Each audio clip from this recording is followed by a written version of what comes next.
Hi, everyone. This is Jack Allwile with another money episode. Today, we have very special guest, Bernadette Joy from Crush Your Money Goals. Bernadette, welcome to the show. Thank you so much for having me. Yeah, it's great. It's great to have you. I like to start off every episode by just getting a feel for you. What was your relationship with money like growing up?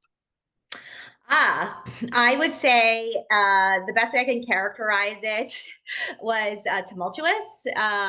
Growing up, I just remember money being the source of a lot of arguing in my family, where it just always felt like there was never enough, and definitely kind of a scarcity kind of idea to it. And I think a lot of that had to do with both my parents immigrated from the Philippines.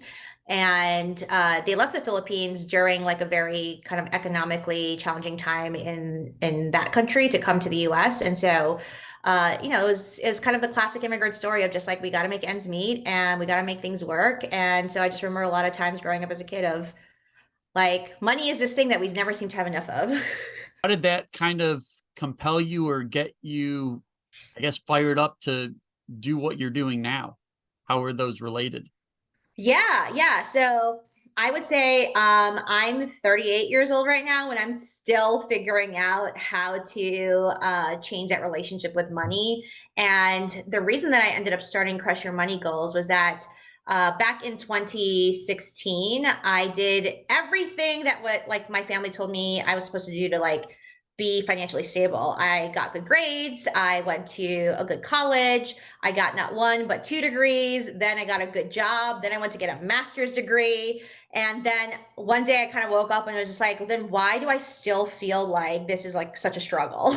And so I went back to get my MBA in 2016 and then came out with $72,000 of student loans. And on paper, it looked like I had all my ducks in a row, but inside, and I'm sure we'll talk more about it, I felt like just like this constant, like kind of anxiety in my chest. And so I started sharing my story with people of how I paid off all of the student loan debt in a pretty aggressive timeline. And what was interesting to me was that a lot of other people who I thought who looked very outwardly successful were kind of coming to me behind the scenes and saying, I feel exactly the way that you do. And even though I make good money and even though I have a good job and I'm doing all the right things, I still feel like I'll never have enough money. And so that's what predicated me deciding to start Crush Your Money Goals. Awesome. And I think you publicly said you had like 300,000 in debt. What was that process like eliminating that? So the $300,000 in debt was a combination of the student loans that I talked about. And I had not one, but two mortgages, neither of which I think I could afford. I don't know how I got approved for them in the first place. And then also kind of like the normal bills that people had, credit cards and, like just just trying to live day to day. And when I decided that I wanted to pay off my student loans faster than I've seen my peers, specifically, I had both sides, my husband's siblings and then my siblings, all of us had a ton of student loan debt. And the plan usually is to pay it off in 10 or 20 years. And I was like, that sounds miserable. Like, I don't want to have to keep paying this for 10 or 20 years. I want to be done in 2 years. And I had no grand plan on how I was going to do that. So I started like how everyone does. I started Googling like how to pay down debt on the internet. And all of the things that I found were practical and made sense, right? Like cut back on your expenses, like live within your means, like the usual stuff that we heard. But the tone of it for me, like, wasn't as encouraging or motivating. And a lot of it was under the assumption that you were in debt because it was your own fault. Like a lot of the rhetoric around debt was like, it's because you're irresponsible or because you shop too much or because you drink lattes or whatever it is. And I was like, no, my debt is from trying to be responsible, which was getting an education and buying a home, right? So uh after I did that Google search and I tried a lot of the tactics, the usual things that you'll find when you do a Google search, I decided to create my own methodology around it. And it ended up spelling out the word crush and the heart, the intent of it is I would rather take incremental steps that will keep me on this journey for a longer period of time than these like big sweeping moves that everyone thinks will just like eliminate the debt all at once. You don't need to throw anyone under the bus, but what resources were you using that weren't really connecting with you? And then were there any, what resources did kind of connect with you? Yeah. So, it is not a throwing under the bus. This is just like kind of pure marketing. Dave Ramsey was the number one thing that showed up in all of, like if you Google how to pay off debt, their marketing team has kind of a stronghold on that on Google, right? And so for a while, I just, that was the first thing I found. And so I started with, getting on a budget and learning about zero-based budgeting. And I thought that was super helpful. But what I thought wasn't as resonant in that, in the way that things were communicated was like, I'll give you an example. Like, one of the things that I've heard Dave Ramsey often say is just like, well, if you are someone who took out $100,000 in student loans, like, what are you doing? So stupid, well, whatever. And I'm like, you try telling your Asian parents that you're not going to go to college. Like, like that's not a conversation that's going to go well, right? That just culturally just doesn't work, right? So what I started looking for were other people, and not just like racial diversity or like gender diversity, but people just who had other ideas around money. And where I started to really feel like I was going to get somewhere was when I learned more about FIRE and the financial independence movement, and combining that with the ideas of paying down debt.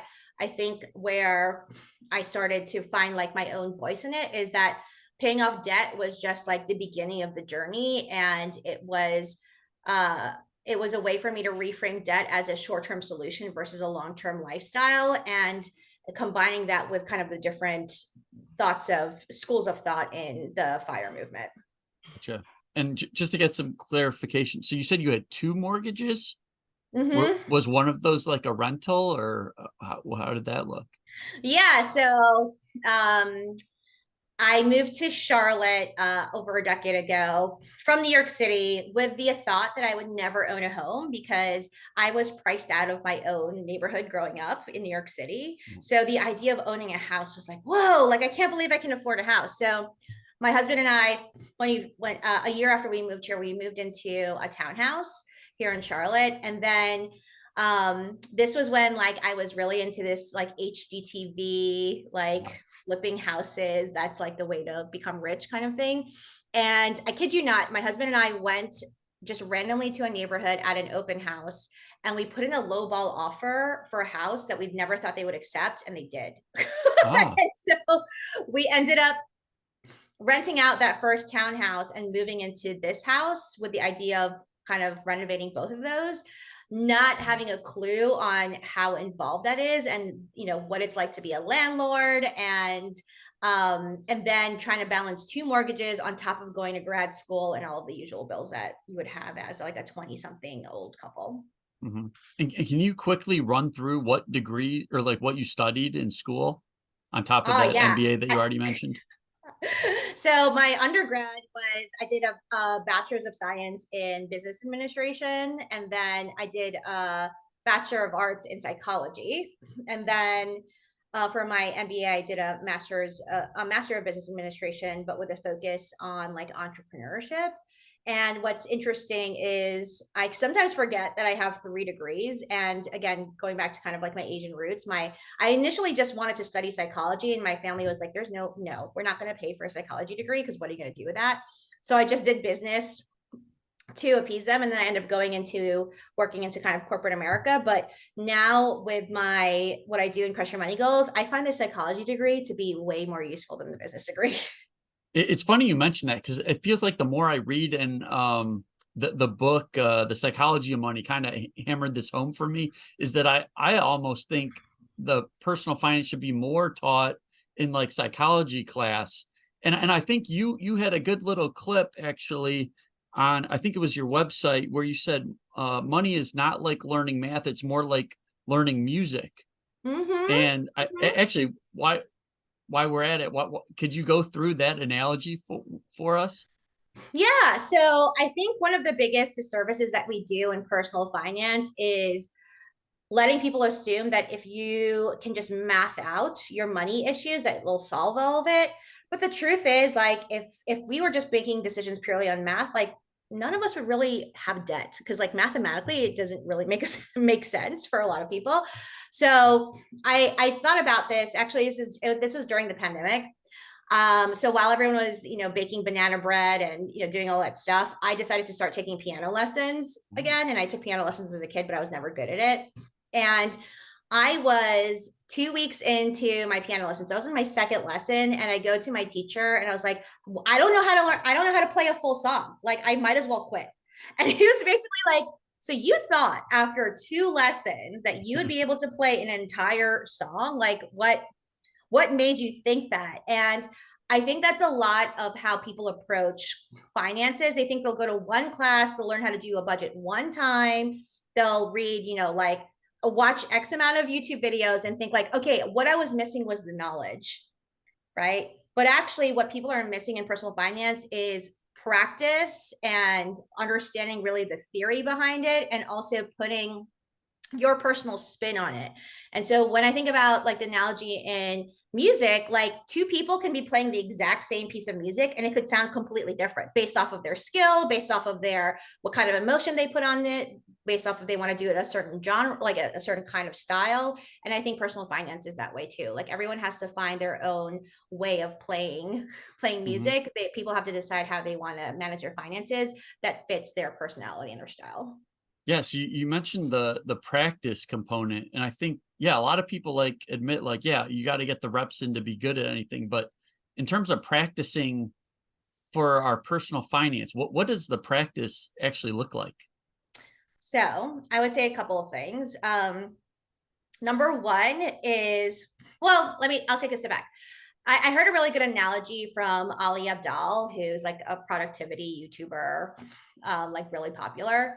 And it always kind of stuck in my head. Like, if you want to get good at anything, first you have to get started, like just get started, which is like where most people, do the right thing. They like open up the app, or they, read the first blog or whatever it is.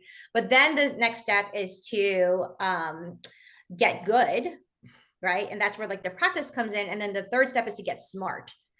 And that sounds really obvious, but what I end up finding is that in personal finance, a lot of people want to get smart before they get started. Do you know what I mean? Like, people are like, I need to know everything before I start doing my first budget, before I make my first investment, before I make my first debt payment, versus just go start the thing, then just do it consistently, which is the get good part, and then figure out how to be more efficient, or how to be smarter about it, or how to be more knowledgeable about it. So common example I use in personal finance is like, every time I talk to people who don't have their finances in order, I promise you they do not have a budget, and they do not do it well, and they do not do it consistently.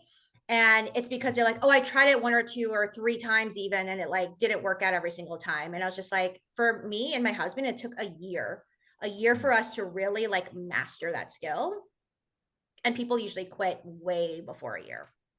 What like when you say master budgeting, like, can you give us some examples of like some hurdles you got over during that, like mastering the budgeting process? Yes. So the top 3 hurdles that I think most people have when they get into budgeting is, one, just finding one way of doing it and just sticking with that one thing. It doesn't even really matter what that one thing. You just have to stick to it. Like, there's 100 budgeting apps, right? I happen to use the EveryDollar app, and I do subscribe to the zero base budget. But some people will spend, like months being like, oh, let me try this app. Let me try this app. Let me try what this person says versus that person says. Right. And then they're like spending so much time switching versus just sticking to one thing. Like the kind of equivalent I would have in music. It's like, oh, well, let me learn how to play this song. Oh, I didn't learn it yet. So let me like try a new song. Let me try a new song. So like, just pick one song. Right.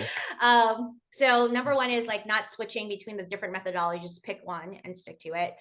And then the second thing I would say, and this is particularly because me and my husband are doing finances together, is practicing like just deciding what it is that we want to do in that particular month. So one of the most common things that I see people why they can't get budgeting right is because they're trying to do too many goals at one time. They're like, let me try to put stuff in savings and also invest and also pay down my student loans and also put my kids in college and also put money into retirement. It's like, no, you cannot do all those things all at the same time.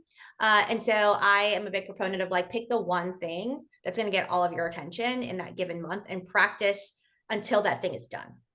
Right. And then the last piece I would say is getting good at organizing the budget so that it's not administratively like terrible. So most reasons that people end up not sticking to a budget is because it's boring, it sucks. It's like spreadsheet after spreadsheet. And the way that I teach budgeting with people is you only have 3 categories and that's it. Not like 100 different categories that everyone else has. You're only allowed to have like 20-ish line items on it max, which most people have way more than 20 line items. And I get people to use emojis and name the categories, things that they actually care about versus, oh, I have to pay my phone bill. I have to pay my car bill, right? Like name it things that actually make you smile when you look at your budget. Mm-hmm. So I'm thinking some people are listening to that. What are the 3 categories they typically use? I went to a humanities high school, and so I had to learn Latin for a couple of years. So I had this thought one day that your budget is supposed to like breathe and live, right? So the 3 categories are based off of the word to live. So it's survive, right? Which is just your basic, what everyone should have in their budget. It's your transportation, your health, your food, your utilities, and your house, like either your rent or your mortgage. That's like the basics. You're not living like a ball in life, but you have everything that you need. Then the second category is revive. And that's all the stuff that you don't need to have, but it makes life worth living, right? So it's going out with your friends and it's like eating out and it's all the usual stuff. And then the last category is strive, which is anything that you have as a goal to increase your net worth. So that's paying down debt, that's putting extra money towards savings. Like if you're putting extra money towards your mortgage, it might go in there. It might be investing. And the way that I simplify it is if you think of your budget as a pie of like 100%, where you need to start off with to see if you have a healthy budget is that if you split the pie in half, then half of it should be no more than half be going towards survival. Right? So no more than 50% of your budget should be going towards the basic necessities you need in order to like have a basic standard of living. If you have more than 50%, this is where I diverge from like a Dave Ramsey, is like telling people to cut back expenses isn't helpful anymore, right? Because like if someone is spending almost all of their paycheck on just food and shelter and utilities and stuff, they don't have a spending problem, they have an income problem. And that's what we really need to tackle first. Then the other 2 categories is you split that half and half, right? So a quarter of your budget would go towards revive and a quarter of your budget would go towards strive. And the way that I like to think about it is in a given month, I'm giving love to my current self to say like, hey, you're allowed to have fun and you're allowed to have a life right now. And then the other quarter is giving love to my future self to say, hey, Bernadette in the future is going to get to live her life and she's not going to be struggling and she's going to have some fun then. And so if you think about it that way, it's a lot more kind of human based versus like, let me just run the numbers and let me just keep spreadsheets. Yeah, I love that. I think that was maybe the best explanation, because one of the things I ask a lot of people is how do you balance the here and now with your future self? And I guess you've set it up with those 3 categories. Awesome. Mm-hmm. So Bernadette, as we're winding down, I like to ask everyone, what is the best and worst personal finance advice you've ever heard or received? Oh, you can make it as fun or as serious as you want.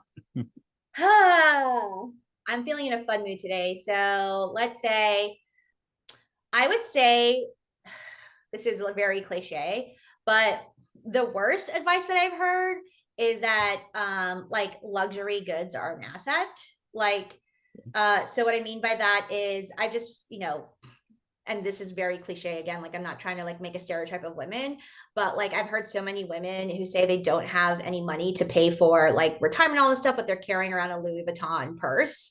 And I'm just like, and then the rationale is like, oh, but it'll like increase in value, whatever. I'm like, unless you're Kim Kardashian or someone who actually wants to buy your thing for more money than what you paid for, that is not an asset. It's not going to generate you income or any future net worth. So that would be, and I don't know how that idea permeated. And right now there is such, I've kind of like gone down a rabbit hole of like luxury goods, like right now have just like really exploded.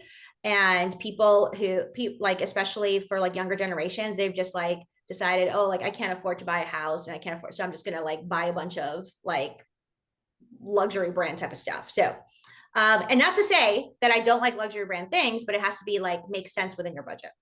And then I would say the best advice that I personally have gotten recently, and this is just top of mind for me, is if you're someone who, like me, has gotten to a certain point by being very conservative with your finances, like being good at saving and being good at paying down debt and stuff like that, there comes a point where you're going to have to spend some money. And so, meaning like you're going to have to invest and you're going to have to take some risk in order to like get to your next financial goals, which is where I'm at right now. Like I've hit my first fire number, and really to get to my next level of fire, I'm going to have to take some risks I haven't in the past.